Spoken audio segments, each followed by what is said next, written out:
Hello everyone, so we'll be playing the 10 hands with the GTO wizard. It's NL50 in general, 6 max cash game, and we're gonna do flops. So let's see, first hand's gonna be 5-4 suited. We have quite a big pot. This is like an oversized bet from the GTO. I think this is a straightforward fold. Let's actually see what happened. We had a raise from the hijack and then the button code, which we are, and then we got a raise from the small blind followed by a fold from the hijack, and then we called. So basically we are slow playing this one. This means they might have the aces, they might have pocket kings, this kind of stuff. I would fold this one, and I believe it's quite a reasonable amount of times to be a call as well, but let's go with fold. Yeah, very rarely we can call this one, and let's move to the next one. King Jack, this is 10-5-3, quite a big pot. What happened here? So we have a raise from the small blind, re-raise from the big blind, and then 4-bet from the small blind and a call. So basically the range is not that capped, but we're completely uncapped in this situation, so we can keep up the aggression with a very big bet, but it's two-tone board, so there is possible straights in the lower side. They might have the pocket fives, possibly pocket tens, so there might be a set. So it's kind of a polarized spot. We can open with a check, being the out of position player, and then we got a bet immediately, which we can raise actually, or we can call. It's not very foldable here, so let's go with the small raise, more like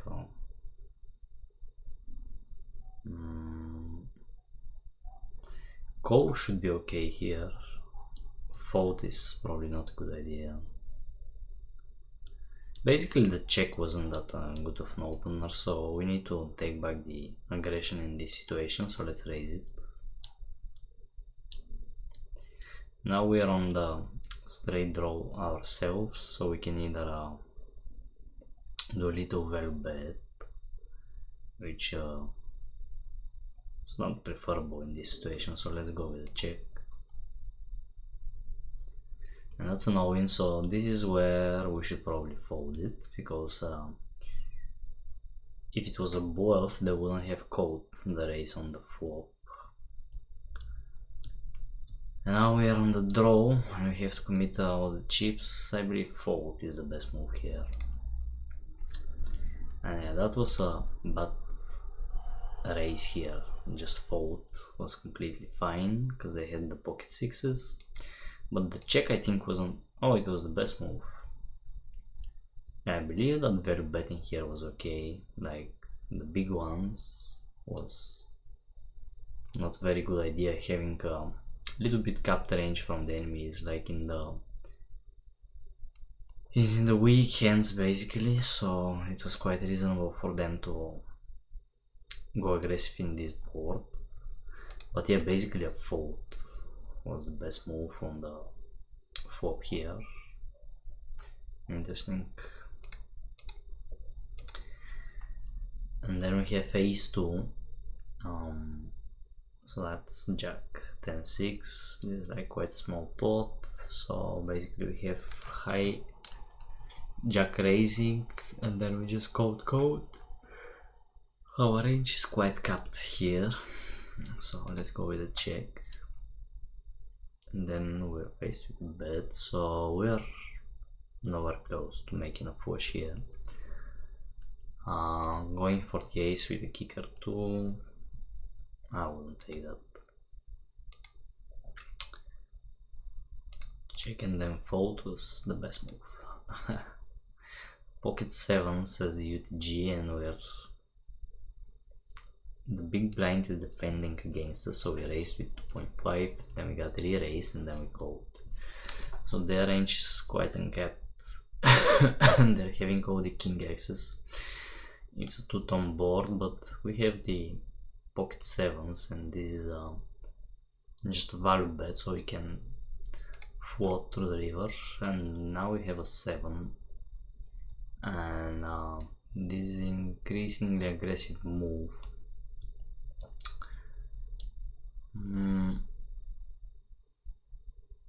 So we're quite deep in this spot, so it's worth playing for it. But it's a 3/4. It's like yeah, they might have the king, so we have to fold it. Basically they're trying to get the GTO is trying to get as much value as possible. I believe he has the king top pair or something like a set, for example 6s, 9-8. Overall like a good move, because they were on the first draw and we were already losing in this one, so pretty good spot. So we could have gone a little bit aggressive on the flop. That was going to be a good idea. Definitely not fold, so that's interesting. And big overbet, like a pot size raise, and small raise was not okay as well. It was heavily into the passive side with the call. And then we have a 50-50 fold or call in that spot. Nearly, it's like yeah, it's like even calling was better EV than the fold. Raising wasn't okay here. Let's see the next hand. Ace king, and we are the small blind against the button. So button raises, we re-raise, and then button calls. So they're a little bit cut here. They might have the jack tens, pocket deuces, pocket 7s, definitely not pocket jacks or higher. Yeah, the best pocket hand might be like 9s, 8s, this kind of thing. So we're out of position, that's one thing. And we're faced with a capped range, so I believe it's a good idea to attack that capped range here. Now we're going to get called, and that's a card that is completing straights with a 10-9, so can the GTO have the T9? Probably. And that's why we have to check it. Let's see how the GTO plays it. It's gonna be followed by a check. So now 10 has the straight as well, so we can do a little bit of, I think small bet is not okay here. It's more like the 6% or 35 is good here. Or we can just go with the check. It doesn't have to commit any more chips, and then we can just fold it. So on the flop we did a reasonable value bet, could have gone 50%, check was okay here as well, but more like preferable compared to the bigger bet size, because obviously they had a cap range. And then we went to a straight turn that was basically check almost 100% of the time with occasional double barreling, but since we already barreled on the flop, wasn't like a good idea here. And then check was the best move on the river. Basically we had a ace high, king high, and that was like a two-tone straight. They could have queen 10s, they could have 10 6s, even 6 5s was gonna be doing straight here, and that's why check was the best move. Calling, that was probably not a good idea, definitely negative EV, so we did a very good move in this hand. ace 5 on a king queen two-tone deuce board, and we're up against the button as the cutoff, so we raised, we got called, and now we're in this board. They're quite capped in their range, so they might have the deuces, they might have the queen jacks, they might have king tens, this kind of hands, but they're probably more into the marginal hand sector with potential like weak hands like pocket 3s, pocket 4s. Since they're capped, we can pretty much go aggressive in this one. And now we're gonna get re-raised, which is not the best thing because they probably got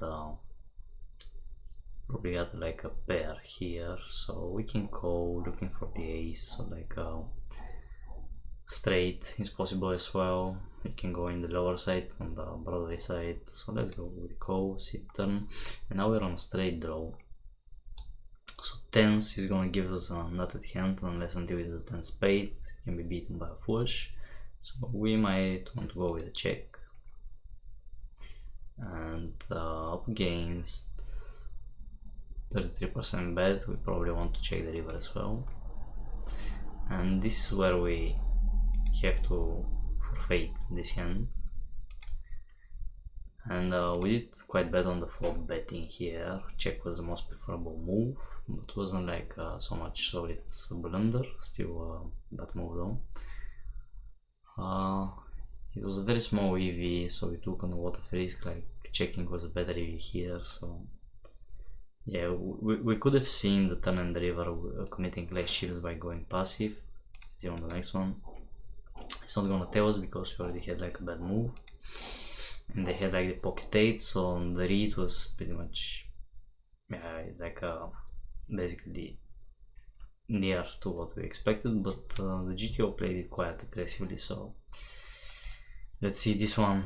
We have a race with 2.5 from the UTG up against which we are defending as the big blind. We have the jack 10 off on the queen jack 3 two-tone board, so we have the mid pair with good kicker, and we just have to pass the decision to the UTG, and that's gonna be a check. So this is a good information for us because they might have the jack X, they might have the queen X, definitely on the lower pairs, and they might have queens, kings and aces, so we need to put a little bit of pressure on those cards with a small value bet, and that's gonna be faced with the call. And now that we see this river and it didn't get raised on the turn, we can go a little bit more aggressive, so either like 150 I think is okay here, or another value bet, just squeeze value.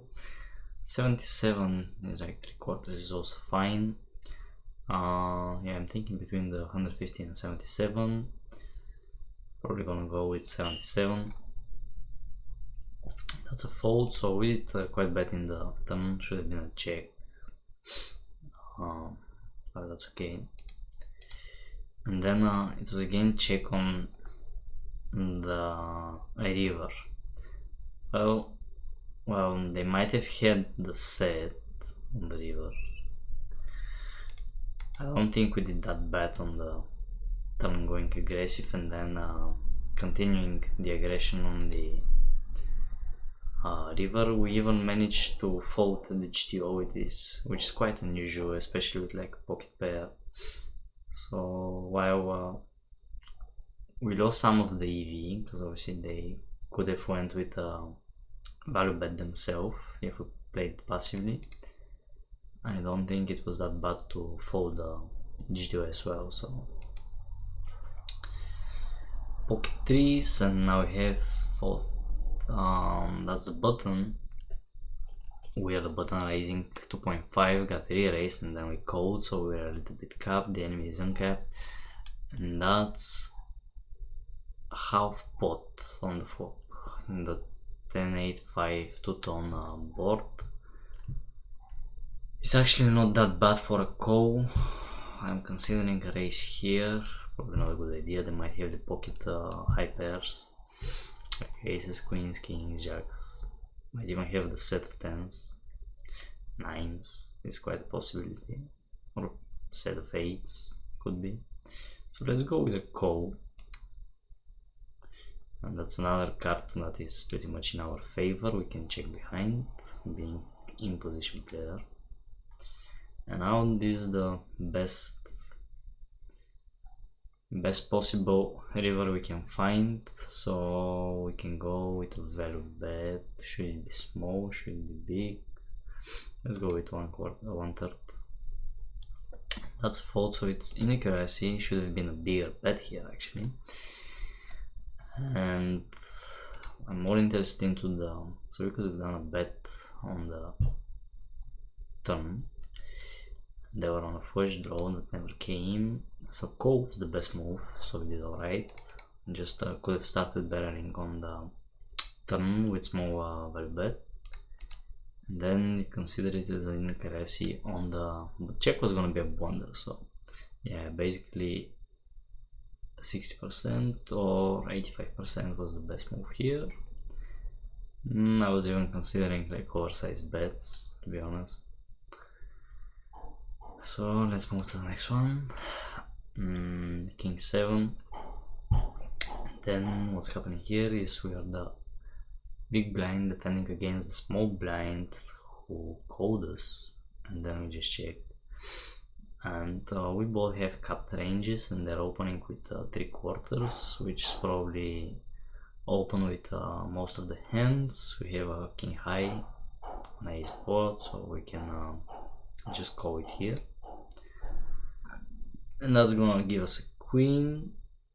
Let's see what the GTO does. So it's gonna be check, we're gonna be checking behind.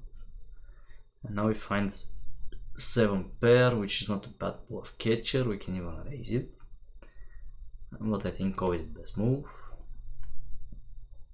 And let's see what happens. We did a mistake on the flop, we should have folded it. Well, yeah, that's a mistake. I'll take it as a mistake. So pocket 7s, and now we have 20% value bet on ace king a2 on board. How it went to this situation, we have a raise from the ATG and then we just called, so we are the capped one. And that small value bet can actually have the ace and the kings. Might as well be like a pocket queens, jacks, tens. It can be mid pair with basically second card that is contributing to a straight, so plenty of possibilities here. It can be a suited hand, can be suited on the hearts, and that's why we need to go passively here. Now this card is actually working in our favor and we can check behind. And that's a second ace, and that's a check, which is very interesting because now they don't have the ace, which we can now use as a bluff. So we can go either 65 or like 150, something like this.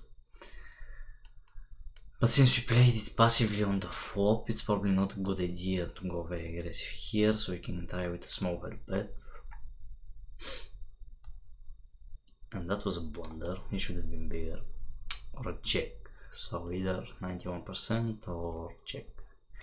And on the turn we could have started double barreling since we had a good card for our range. So it was either check or 50%, 75% bet, but I think on the flop we could have raised. Yeah, 50% raise was okay here, so we could have bluffed the river more successfully because they have the mid pair with jack, pretty good read on the GTO hand actually. And that was an interesting spot. Could have been a little bit more aggressive in this one on every street basically. So that's about for today's session. Thank you for watching, and I'll catch you in another one where we're gonna play another 10 hands against the GTO, looking to make the best moves. See you next time.